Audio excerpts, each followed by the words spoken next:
আসসালামু আলাইকুম। ওপেনিংয়ে নেমে সোহানের ভালো করাটাতে আমি কেন অবাক হই নাই একটা ছোট্ট পরিসংখ্যান দিয়ে ক্ল্যারিফাই করি।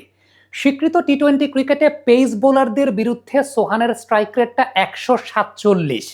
অন্যদিকে স্বীকৃত টি-20 ক্রিকেটে স্পিনারদের বিরুদ্ধে তার স্ট্রাইক রেট 91।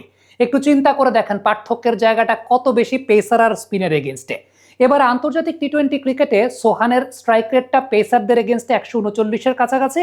অন্যদিকে আন্তর্জাতিক টি-20 ক্রিকেটে স্পিনারদের এগেনস্টে সোহানের স্ট্রাইক রেটটা 95 সামথিং।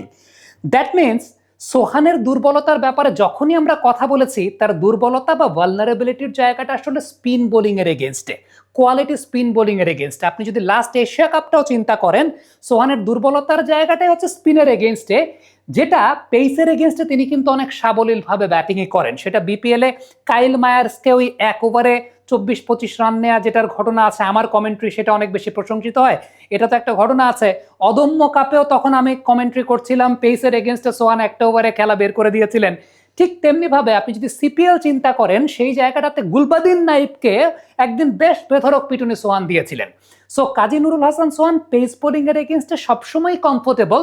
তার ভালনারেবিলিটি বা দুর্বলতার জায়গাটা হচ্ছে স্পিনের এগেনস্টে, এবং যেটা নিয়ে আমরা বিভিন্ন সময় অ্যানালাইসিসের জায়গাটা করেছি বা কাজটা করেছি। সো আজকের এই ম্যাচটাতে সোহান যখন ওপেনিংয়ে নেমে রান করেছেন, আমি আসলে আপনাদের মতো অবাক হইনি, কারণ ওপেনিংয়ে নামলে পেস বোলিং এর এগেনস্টে সোহান কমফোর্টেবল। আর এই টিমে গুলবাদিন নাইবও কিন্তু আছেন, যাকে সোহান আগে থেকেই আসলে এরকম পিটুনি দিয়ে এসেছেন। দুশমন চামিরা, তার বলেও পেস আছে, পেস সোহান সবসময় ভালো খেলেন। হ্যাঁ, আমার একটা দেখার জায়গা ছিল যে থিকসানা যখন বল করছেন সোহান কিভাবে রিয়্যাক্ট করেন। থিকসানার মাত্র 2টা বলই সোহান এই ইনিংসে খেলেছেন, এবং 2 বলে সোহান 2টা সিঙ্গেল নিয়েছেন। বলটাও নতুন, এবং ওই স্পিনটা আসলে নতুন বলে ডেফিনেটলি হয় না, যেটা সোহানকে আমরা স্ট্রাগল করতে দেখেছি পরের দিকে পুরাতন বলে যখন স্পিনাররা বোলিং করতেন সেই সময়টাতে। এটা তার স্ট্রাগলিং পার্টের জায়গা আছে। সো স্পিনের এগেনস্টে সোহানের ভালনারেবিলিটি বা স্ট্রাগলিং এর জায়গাটা সেটা আছে, বা সেটা যে এখনো সোহান উতরে উঠেছেন সেই ব্যাপারটা কিন্তু প্রমাণিত না।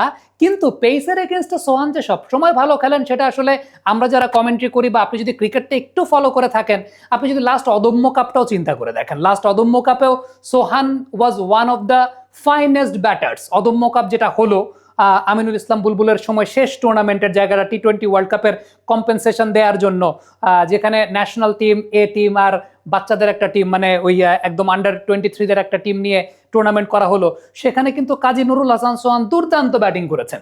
এবং সেখানেও একটা বিষয় উল্লেখযোগ্য, সেটা হচ্ছে পেস বোলারদের এগেনস্টে তিনি বেশ সাবলীল। আপনি যদি গ্লোবাল টি-20 চিন্তা করেন, আমি সিপিএল এর আগের কথাটা আসলে ভুল বলেছিলাম, ওটা গ্লোবাল টি-20।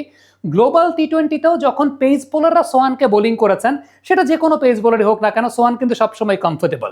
সো ডেটা স্ট্যাটিস্টিক্যাল যে জায়গাটা, সেই জায়গা অনুযায়ী when the pace bowlers are on, Nurul Hasan Sohan is always very much comfortable. কিন্তু যখন স্পিনাররা আসে, টপ কোয়ালিটির স্পিনার এগেনস্টে তার ভালনারেবিলিটির জায়গাটা এটা আমরা দেখেছি। এখন এই ম্যাচটাতেও তাকে ক্রেডিটটা এই কারণে দিতে হবে, মায়েশ থিকসানা ছিলেন, থিকসানার 2টা বল তিনি তার ডিসকমফোর্ট জোন, 2টা বল তিনি সিঙ্গেল নিয়ে পার করেছেন। এবং চামিরার এই গতির বল, প্রায় 140-এর কাছাকাছি বল করছিলেন, সেইখানে যেভাবে সোহান পিওর টাইমিং করেছেন, যেভাবে ব্যাটিং করেছেন, আমার কাছে মনে হয় যে পেস বোলিং এর এগেনস্টে তিনি কমফোর্টেবল। এবং সেটা আপনি তাকে যত জোরে বলই দেন না কেন, তার রিয়াকশন টাইম যদি চিন্তা করি, কিংবা তার hitting ability against the pace bowlers, সবকিছু এটা আগে থেকেই প্রমাণিত। এবং এটা আন্তর্জাতিক বা স্বীকৃত টি-20 ক্রিকেট যদি আমরা বলি, সেই সব জায়গাতে আপনি কিন্তু স্ট্রাইক রেটের জায়গাটায় পরিসংখ্যানটা দেখতেই পেলেন যে সোহান আসলে কতটা comfortable against pace bowler. So তার টিম যে তাকে ওপেনিংয়ে নামিয়েছে, আমার কাছে মনে হয় যে they have taken the right decision. কারণ পাওয়ার প্লের সময়টায় ম্যাক্সিমাম পেস বোলাররাই বোলিং করবে। এই টিমেও থিকসানা ব্যতীত আর স্পিনার ছিল না পাওয়ার প্লেতে বোলিং করার মতো। So according to the strategy তারা সোহানকে ওপেনিংয়ে আসলে ইউজ করেছে, এবং সেই অনুযায়ী তারা সাকসেসফুল হয়েছে। হ্যাঁ, যদি এরকম হয় যে অপোনেন্ট টিমে এরকম আছে যে 2 পাশ থেকে 2জন স্পিনার বোলিং করবে, ওই সময়টায় সোহান কতটুকু ভালো করতে পারবেন, বা ওই সময়টা সোহানকে ওপেনিংয়ে নামাবে কিনা তার টিম, সেটাও একটা প্রশ্নের জায়গা আছে। বাট অ্যাকর্ডিং টু স্ট্র্যাটেজি, আপনি যদি স্ট্র্যাটেজি বলেন, সোহান যেহেতু পেস বলটা ভালো খেলেন, স্ট্রাইক রেট এবং স্ট্যাটিস্টিক্যালি সেটাই প্রমাণিত।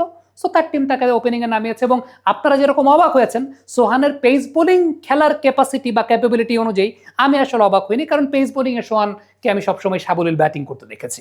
কমেন্ট বক্সে আপনাদের মন্তব্য, মতামত জানতে চাই, লিখে পাঠাবেন।